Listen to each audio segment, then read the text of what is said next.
Hello guys, this is UniversalGiant and welcome back for more of Let's Play Pokémon SoulSilver. Last time, we took down Will of the Elite Four, and today, we're going to be moving on to its second member. And if you've played the first generation, you may recognize him.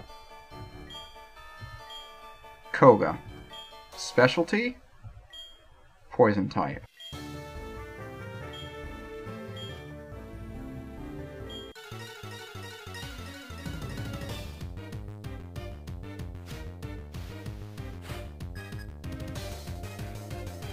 More specifically, just about every kind of ailment you can imagine. Confusion, sleep, and poison, just like he mentioned. The easiest thing about this fight is if you can just outspeed them and kill them straight away, they can't necessarily do much to you in terms of status ailments, but he does have a couple of guys that are pretty darn fast, so you gotta watch out for them. It's really nice to have a steel type for this fight simply because you resist poison in that you cannot be poisoned if you are a steel type, but I'm going to try to switch things up a bit and see just how powerful Klaus is now that he has the choice specs. I don't think I've actually shown these in battle before, simply because they're so restrictive on what you can and can't do with them. But it is pretty darn powerful. And it's still not enough to one-hit KO the Muck, and it's using Minimize, and this is going to be a pain in the neck, because he's going to full restore it. And I can't switch over moves to Swift because I'm using the choice specs. So you can see, if I try to do something else, the choice specs only allows you to use one move. So we gotta keep going with Psybeam, but like I said, usually in these fights, everyone on the team has a specific weakness. So there's no reason for me to switch up moves in the first place, as long as I'm able to hit this thing without having to worry about the minimize shenanigans, it's not too much of a problem.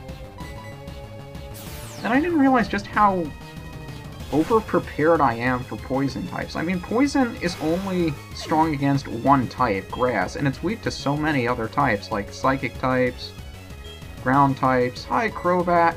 You're the one that I am really worried about, which is why I have Krako to counter you, but considering just how much trouble Golbats have given me, I'm a little bit afraid, not gonna lie. This thing is pretty fast, I don't know just how strong it is, but I'm pretty sure it knows Cross Poison. If it doesn't, it certainly has it in the rematch, which is a really powerful poison-type move. I think it's physical, too, it's really weird that way. But again, that's something I really like the 4th generation for, is that it doesn't restrict move types to specific physical versus special, like in the 1st generation, 2nd generation, and 3rd. I don't know why I said 1st. Because all of them had that. Fortress! The evolved form of Pineco, who I'm not sure we've actually seen before. Bug Steel type, 4 times weak to fire. You really want to Oko this thing, because the only thing it can do to you is explode. I think it has one other move for damage, and Toxic Spikes, which, unlike regular spikes, you can set up to 2 layers of them.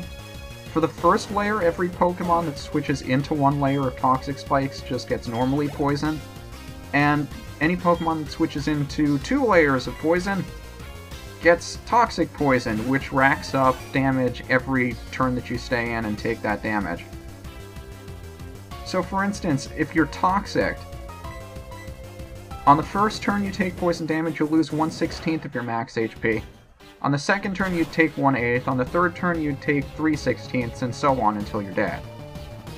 Pretty dangerous, especially if you're trying to stall out your opponent, because it all but prevents you from doing that. But Koga's not too much of an issue as long as you can knock out his Pokemon before you have to deal with the status inflictions.